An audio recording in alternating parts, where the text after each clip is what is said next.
এই এই শিক্ষার্থীদের যারা হত্যা করেছে তাদের বিচার বাংলার মাটিতে অবশ্যই হবে এবং শেখ হাসিনা নেতৃত্বে সেটি আগামী দিনে বাস্তবায়িত হবে এবং বাংলাদেশে আইসিটি ট্রাইব্যুনালে বঙ্গবন্ধু কন্যার বিচার হবে এবং বাংলাদেশের মানুষ চেয়ে চেয়ে দেখবে, এটা আমি কখনোই মনে করি না। বাংলাদেশের জনগণ অবশ্যই এটির বিরুদ্ধে প্রতিরোধ করে তুলবে, কারণ এটি আসলে প্রকারান্তরে ৭১-এ আমাদের যে বিজয় রয়েছে সেই বিজয়ে ছিনিয়ে নেওয়া, সেই বিজয়ের প্রতিশোধ হিসেবে তারা আসলে এটি বাস্তবায়ন করতে পারে। এর আগে রাজনৈতিক মামলা বাংলাদেশে নানা সময় ঘটেছে, সাধারণ ফৌজদারি মামলা দেয়া, এ ধরনের ঘটনা প্রতি ঘটনা অনেক সময় ঘটেছে, কিন্তু আজকে তারা যেটি করছে তারা আসলে সমস্ত ধরনের যে সভ্যতার মাপকাঠি সবকিছুকে তারা অতিক্রম করেছে।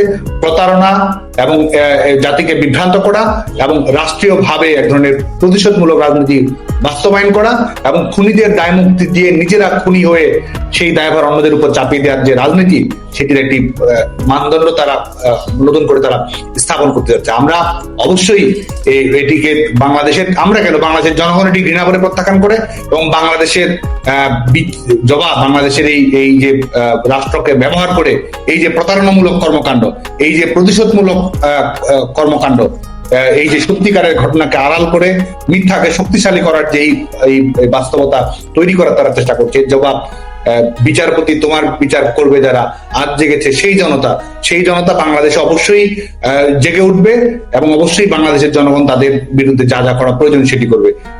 আমাদের প্রিয় নেত্রী বঙ্গবন্ধু কন্যা দেশরত্ন শেখ হাসিনার বিচার আইসিটি ট্রাইব্যুনাল হবে, বাংলাদেশের জনগণ চেয়ে চেয়ে দেখবে, এটি মনে করার কোনো কারণ নেই।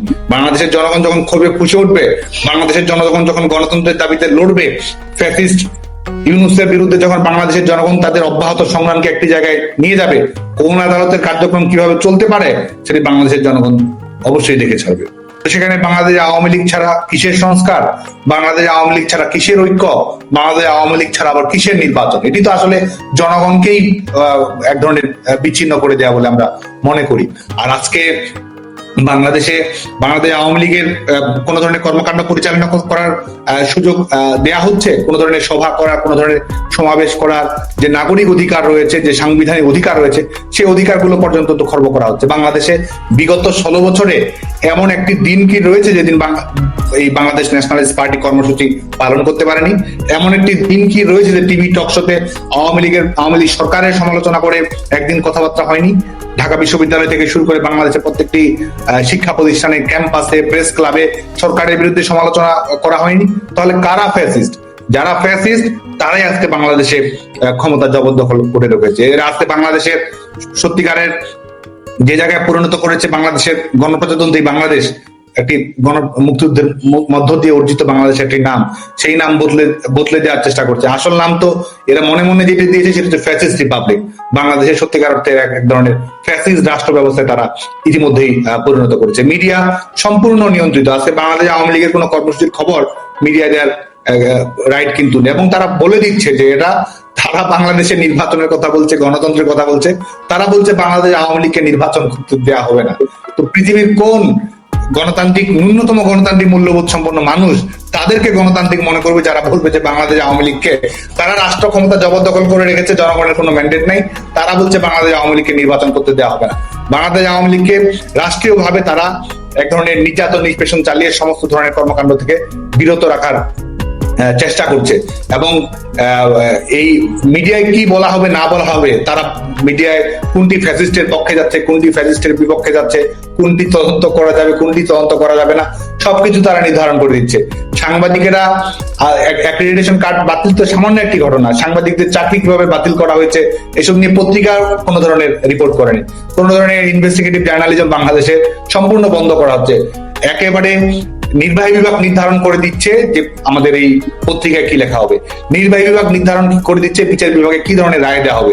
10টা আগস্ট মামলার, 21শে আগস্ট গ্রেনেড হামলা মামলার রায় যখন বদলে দেওয়া হলো, বাংলাদেশের মানুষ বিচার বিভাগকে তো নির্বাহী বিভাগের এক্সটেনশনই মনে করেছে এবং এই সুপ্রিম কোর্টের প্রধান বিচারপতিকে কিভাবে অপসারণ করা হলো, অন্যান্য বিচারপতিদের কিভাবে অপসারণ করা হলো এবং বিচারপতি তারা এত সংস্কারের কথা বলছে, এত আইনের কথা বলছে, সুপ্রিম কোর্টের বিচারপতিদের নিয়োগের আইন সম্পন্ন করার আগেই, অধ্যাদেশ দেওয়ার আগেই তারা কতজন বিচারপতিকে বসিয়েছে এবং কি কায়দায় তারা বসিয়েছে। তো ফ্যাসিস্ট আসলে কারা, এটি বাংলাদেশের জনগণের সামনে ইতিমধ্যে দিবালোকের মতো পরিষ্কার হয়েছে। আজকে বাংলাদেশের সংগ্রামের লক্ষ্যই হচ্ছে এই ফ্যাসিস্ট দখলদার বাহিনী থেকে বাংলাদেশকে মুক্ত করে একটি গণতান্ত্রিক বাংলাদেশের যাত্রাপথটি তৈরি করাই হচ্ছে মূল লক্ষ্য বলে আমি মনে করি, বিচার বাস্তবায়ন করার মাধ্যমে। আজকে আইসিটি ট্রাইব্যুনালে আমাদের প্রিয় নেত্রী, বাংলাদেশের জনগণের প্রিয় নেতা, বঙ্গবন্ধু কন্যা দেশরত্ন শেখ হাসিনার বিচারিক প্রক্রিয়ার আওতায় যারা নিয়ে আসতে চায়, তারা আমরা মনে করি যে আমাদের বিচার বিভাগীয় প্রশাসনের সর্বোচ্চ স্তরে তারা প্রবেশ করছে, এবং এটি আমরা মনে করি যে যুদ্ধাপরাধীদের বিচার বাস্তবায়নের প্রতিশোধ হিসেবে তারা করেছে। জামায়াতের ঘোষিত নীতি ছিল এটি যে তারা এই বিচারের তারা প্রতিশোধ গ্রহণ করবে, এবং সেই প্রতিশোধ গ্রহণের প্রক্রিয়ার অংশ হিসেবেই রাজাকারী শিক্ষার্থীদের লাশ ফেলা, ক্রমান্বয়ে রাষ্ট্র জবরদখল করা এবং আইসিটি ট্রাইব্যুনালে তারা এটি বিচার করার মতো এক ধরনের জাতির সঙ্গে প্রতারণা করে আজকে এই ঘটনাগুলো ঘটিয়েছে। একদিকে তারা খুনিদেরকে দায় মুক্তি দিয়েছে, ইনডেমনিটি দিয়েছে, বিচার বিভাগের তদন্ত বাতিল করেছে, এবং এই হত্যাকাণ্ডগুলোর সঙ্গে যারা সম্পৃক্ত থেকেছে, যারা বিভিন্ন ভাবে এটিকে ফ্যাসিলিটেট করেছে, ভূমিকা পালন করেছে, তাদেরকে কারাগার থেকে মুক্তি দিয়েছে।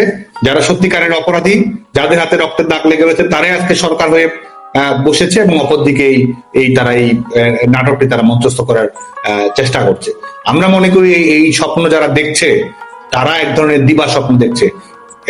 আমাদের এই শিক্ষার্থীদের যারা হত্যা করেছে তাদের বিচার বাংলার মাটিতে অবশ্যই হবে, এবং শেখ হাসিনা নেতৃত্বে সেটি আগামী দিনে বাস্তবায়িত হবে, এবং বাংলাদেশে আইসিটি ট্রাইব্যুনালে বঙ্গবন্ধু কন্যার বিচার হবে, এবং বাংলাদেশের মানুষ চেয়ে চেয়ে দেখবে, এটা আমি কখনোই মনে করি না। বাংলাদেশের জনগণ অবশ্যই এটির বিরুদ্ধে প্রতিরোধ করে তুলবে, কারণ এটি আসলে প্রকারান্তরে ৭১ আমাদের যে বিজয় রয়েছে, সেই বিজয়ে ছিনিয়ে নেওয়া, সেই বিজয়ের প্রতিশোধ হিসেবে তারা আসলে এটি বাস্তবায়ন করতে পারে। এর আগে রাজনৈতিক মামলা বাংলাদেশে নানা সময় ঘটেছে, সাধারণ ফৌজদারি মামলা দেয়া, এই ধরনের প্রতিঘটনা অনেক সময় ঘটেছে, কিন্তু আজকে তারা যেটি করছে, তারা আসলে সমস্ত ধরনের যে সভ্যতার মাপকাঠি সবকিছুকে তারা অতিক্রম করেছে।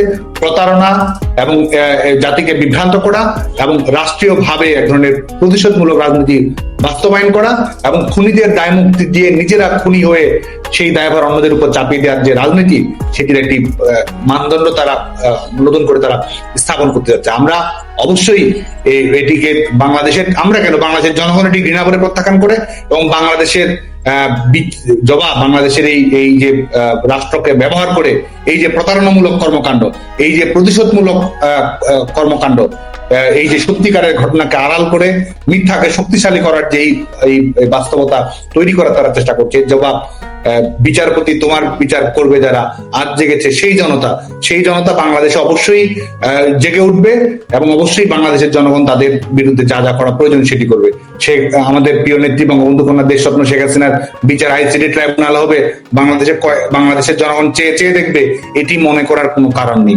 বাংলাদেশের জনগণ যখন ক্ষোভে ফুঁসে উঠবে, বাংলাদেশের জনগণ যখন গণতন্ত্রের দাবিতে লড়বে, ফ্যাসিস্ট ইউনূসের বিরুদ্ধে যখন বাংলাদেশের জনগণ তাদের অব্যাহত সংগ্রামকে একটি জায়গায় নিয়ে যাবে, কোন আদালতের কার্যক্রম কিভাবে চলতে পারে সেটি বাংলাদেশের জনগণ অবশ্যই দেখে ছাড়বে। যেসব দেশে সিভিল ওয়ার চলছে বা এক ধরনের বিভিন্ন ধরনের ঘটনাগুলো ঘটছে, সেখানেও বাংলাদেশের যে পরিমাণ ক্ষয়ক্ষতি হয়েছে, এরকম ঘটনা অন্য কোথাও ঘটেছে কিনা আমার আসলে সত্যিকার অর্থে জানা নেই। আজকে বাংলাদেশে যতগুলো থানা রয়েছে, এর 90% 566টি থানার মধ্যে 400 অধিক থানা কিন্তু সম্পূর্ণ লুট হয়েছে, অস্ত্র লুট করা হয়েছে, পুলিশদেরকে হত্যা করেছে, আইন শৃঙ্খলা রক্ষাকারী বাহিনীর সদস্যদেরকে নির্মমভাবে নিহত করা হয়েছে, এবং বাংলাদেশ আওয়ামী লীগের নেতাকর্মী যারা রয়েছে, ছাত্রলীগের নেতাকর্মী যারা রয়েছে, সমর্থক যারা রয়েছে, আমাদের সনাতন ধর্মাবলম্বী যারা রয়েছে, প্রত্যেকের বাড়িঘর কিন্তু পুড়িয়ে দেওয়া হয়েছে, ব্যবসা বাণিজ্য লুটপাট করা হয়েছে। বাংলাদেশে এমন ইউনিয়ন আপনি পাবেন না যে ইউনিয়নে কমপক্ষে 10 থেকে 20টা বাড়িঘর পুড়িয়ে দেওয়া হয়নি। এটি ন্যূনতম অর্থে আমি বললাম। এর বাইরে কি কি ঘটেছে, কোথায় কি ঘটেছে, এটি তো আজকে বাংলাদেশের মিডিয়ায় বলার সুযোগ নেই, কিন্তু বাংলাদেশের জনগণ কিন্তু জানে যে কিভাবে আওয়ামী লীগের, ছাত্রলীগের নেতাকর্মীদের উপরে, কিংবা হয়তো আওয়ামী লীগ ছাত্রলীগ করেও না, যারা হয়তো মুক্তিযুদ্ধকে ভালোবাসে, আমাদের জাতির পিতা বঙ্গবন্ধু শেখ মুজিবুর রহমানকে ভালোবাসে, যারা হয়তো অসাম্প্রদায়িকতায় বিশ্বাস করে, তাদের বাড়ি ঘর, ব্যবসা বাণিজ্য কিভাবে লুটপাট করা হয়েছে, অফিস কিভাবে দখল করা হয়েছে, কিভাবে তাদেরকে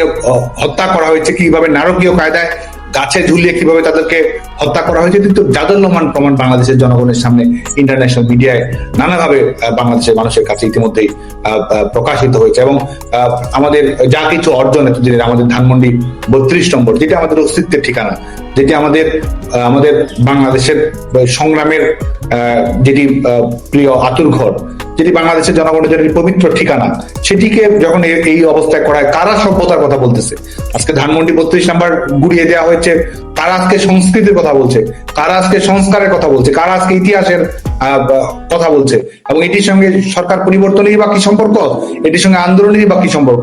তো গোটা বাংলাদেশে এভাবেই তো মুক্তিযুদ্ধের যেসব স্মারক রয়েছে, মুক্তিযুদ্ধের যেসব অর্জন রয়েছে, সেসবের উপরে আঘাত করা যায়। তো এই এসবের সঙ্গে তো সাধারণ সরকার পরিবর্তনের আন্দোলনের কোনো সম্পর্ক নেই, এসবের সঙ্গে সাধারণ ছাত্র আন্দোলনের কোনো সম্পর্ক নেই। এটি এক ধরনের উগ্র মৌলবাদী সহিংস তাণ্ডব হিসেবেই আমি মনে করি।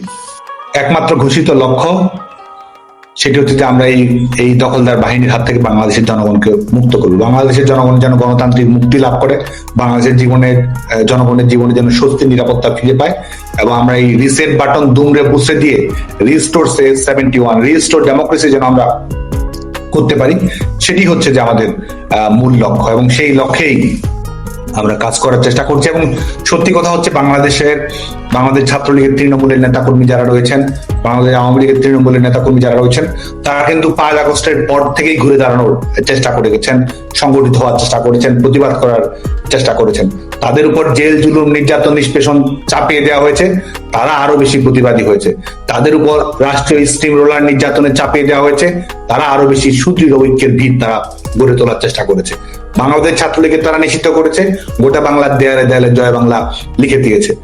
আমাদের প্রিয় নেত্রী বঙ্গবন্ধু কন্যা দেশরত্ন শেখ হাসিনার চরিত্র হরণের চেষ্টা করা হয়েছে, দুর্নীতির কাল্পনিক অভিযোগ নিয়ে আসার চেষ্টা করা হচ্ছে প্রতিনিয়ত।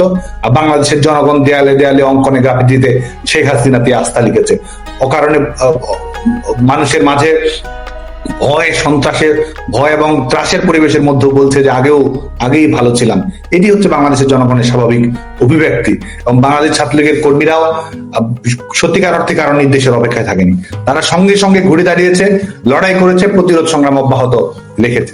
এবং বর্তমান সময় আমরা বাংলাদেশ ছাত্রলীগের নেতাকর্মীরা আমাদের মিটিং করার চেষ্টা করছি, আমাদের দেশব্যাপী আমাদের যে সাংগঠনিক নেটওয়ার্ক সেটি আমরা সুবিস্তৃত করার চেষ্টা করছি। সামাজিক যোগাযোগ মাধ্যমে আমাদের নেতাকর্মীরা সক্রিয় ভূমিকা পালন করার চেষ্টা করছে। একই সঙ্গে আমরা যেন সংগঠিত হয়ে আগামী দিনের আন্দোলন সংগ্রামে অবতীর্ণ হতে পারি, আরো সাহসিকতার সঙ্গে, আরো কৌশলের সঙ্গে, আরো সৃজনশীলতার সঙ্গে শান্তিপূর্ণ আন্দোলনের কর্মসূচি বাস্তবায়ন করেই, এবং একই সঙ্গে প্রতিরোধের মাধ্যমেই যেন আমরা এদের চূড়ান্ত বিদায় নিশ্চিত করতে পারি, সেই লক্ষ্যে আমরা সংগঠিত হওয়ার জন্য চেষ্টা করছি। অর্থাৎ শিক্ষার অধিকারের কথা বলছে, দ্রব্যমূল্যের ঊর্ধ্বগতির কারণে বাংলাদেশের জনগণ ক্রমান্বয়ে ফুঁসে উঠছে। রাষ্ট্র ব্যবস্থা পরিচালনায় তারা যে ব্যর্থতার পরিচয় দিয়েছে, বাংলাদেশকে সম্পূর্ণ একটি অকার্যকর রাষ্ট্র ব্যবস্থায় পরিণত করেছে, তার বিরুদ্ধে বাংলাদেশের জনগণ সংগঠিত হচ্ছে। কৃষকের সার সংকটে ভুগছে, শ্রমিকের চাকরি নেই, বেতন থাকবে কি থাকবে না, সেই বেতন দিয়ে সংসার চলবে কিনা, সেই নিয়ে প্রত্যেকটা মুহূর্ত আতঙ্কে থাকতে হচ্ছে। আর আমাদের আইন শৃঙ্খলা রক্ষাকারী বাহিনী তারা কি ধরনের নিরাপত্তা দিবে? আইন শৃঙ্খলা রক্ষাকারী বাহিনীর সদস্যরা হত্যাকাণ্ডের শিকার হয়েছে এই উগ্রবাদী মৌলবাদী অপশক্তির হাতে, সেই পুলিশ হত্যার বিচারও যে সরকার করতে পারে না, সেই সরকার জনগণের জীবনের কি নিরাপত্তা দিবে, কি গ্যারান্টি দিবে? এটা তো বাংলাদেশের জনগণ প্রত্যেক মুহূর্তেই প্রশ্ন করছে। তো সে কারণে আমরা মনে করি যে এই সরকারের পায়ের নিচ থেকে ক্রমান্বয়ে মাটি সরে যাচ্ছে, এই সরকারের বিরুদ্ধে জনগণ ক্রমান্বয়ে প্রতিবাদী হচ্ছে, এই সরকারের কোনো আন্তর্জাতিক গ্রহণযোগ্যতাও একেবারে শূন্যের কোঠায় নেমে আসছে, এবং বাংলাদেশের জনগণের যে অব্যাহত প্রতিরোধ সেটি যদি স্কুলিং এর আকারে দাবানলের মতো ছড়িয়ে পড়ে, আমরা মনে করি যে এরাও পালানোর জায়গা পাবে না। আজকে এই ফ্যাসিস্ট দখলদার বাহিনীর বিরুদ্ধে যেন আমরা ঐক্যবদ্ধ হই। এই সরকার যে ব্যর্থতার পরিচয় দিচ্ছে প্রত্যেকটি ক্ষেত্রে, আপনাদের ছোট ভাই বোনেরা বছরের প্রথম দিনে বই পাচ্ছে না, বাংলাদেশের প্রত্যেকটি শিক্ষক, স্কুল কলেজ বিশ্ববিদ্যালয়ের শিক্ষক লাঞ্ছিত হচ্ছে, এবং আমাদের বেসরকারি খাতকে সম্পূর্ণ বিপর্যস্ত করে আপনার ভবিষ্যৎকে সম্পূর্ণ অন্ধকারে ঠেলে দেওয়া হয়েছে। তো সে কারণেই এবং আমাদের জাতির পিতা বঙ্গবন্ধু শেখ মুজিবুর রহমানের আদর্শ সংগ্রামকে কিভাবে ভুলুণ্ঠিত করার চেষ্টা করা হচ্ছে, 71কে কিভাবে রাষ্ট্রীয়ভাবে অপ্রাসঙ্গিক করে দেওয়ার চেষ্টা করা হচ্ছে, মৌলবাদী রাজনীতি কিভাবে আরো বেশি সক্রিয় ভূমিকা পালন করছে। তো এই বাস্তবতা যদি বাংলাদেশে অব্যাহত থাকে, এরা যদি বিনা চ্যালেঞ্জে এদের কার্যক্রম চালা যায়, ভবিষ্যতে বাংলাদেশকে একটি উগ্রবাদী মৌলবাদী রাষ্ট্রে পরিণত করতে এরা এদের এজেন্ডাকে এগিয়ে নিয়ে যাবে। তো বাংলাদেশের ছাত্র সমাজকে আমি এদের বিরুদ্ধে লড়াই করা, যার যার জায়গা থেকে সংগ্রাম করার জন্য আহ্বান জানাবো, প্রতিবাদ করার জন্য আহ্বান জানাবো, এই সরকারের বিরুদ্ধে এই ঘৃণা ভরে এই সরকারকে প্রত্যাখ্যান করার আহ্বান জানাবো। আর আমাদের বাংলাদেশ ছাত্রলীগের কর্মী যারা রয়েছে, আমাদের হতাশ হওয়ার কোনো কারণ নেই। বিপর্যয় রাষ্ট্রীয় নির্যাতন নিষ্পেষণ আমাদের উপর বারবার চাপিয়ে দেওয়ার চেষ্টা করেছে। এসবের বিরুদ্ধে লড়াই সংগ্রাম করে আমরা নতুন ইতিহাস সবসময় তৈরি করেছি। আজকের দিনেও আমাদের মূল লক্ষ্য আমাদের এই বাংলাদেশের কুক্ষিগত গণতন্ত্রকে মুক্ত করা। এই ফ্যাসিস্ট দখলদার বাহিনীর হাত থেকে বাংলাদেশের জনগণের মর্যাদা রক্ষা করাই হচ্ছে আমাদের আগামী দিনের সংগ্রাম।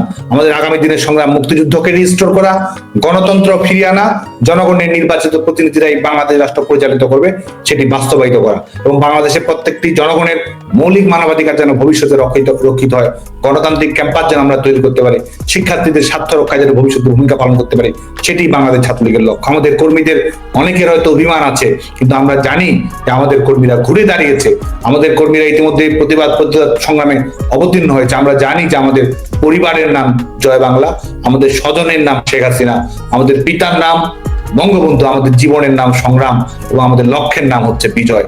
বাংলাদেশ ছাত্রলীগের কর্মীরা অবশ্যই বিজয় ছিনিয়ে আনবে।